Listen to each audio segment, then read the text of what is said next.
আসসালামু আলাইকুম। আজকে আপনার সাথে শুটকির রেসিপি শেয়ার করব। তো আসলে এই শুটকির রেসিপিটা আমি দেখেছি Roshni kitchen and blogs, Roshni আপু পেজ থেকে। রোশনি আপু এত সুন্দর করে শুটকিটা করে, তারপর ট্যাংরা মাছটা ভুনা করে, আমার এত ভালো লাগে দেখতে, মানে তখনই লোভ লেগে যায়। তো আমি ওনার রেসিপি ফলো করে আমি শুটকিটা করে দেখিয়ে দিচ্ছি। আপু করেছিল আসলে কাসকি মাছের শুটকি দিয়ে, আর আমি দেখেছি চিংড়ি মাছের শুটকি দিয়ে।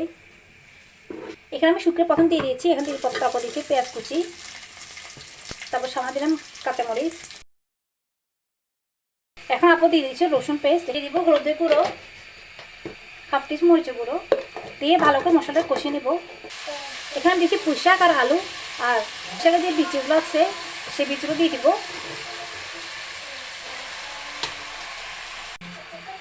ভালো করে আমি শুটকির সাথে সবজিটা নেড়ে দিচ্ছি। এখন আমি 1 কাপ পানি অ্যাড করে দিব।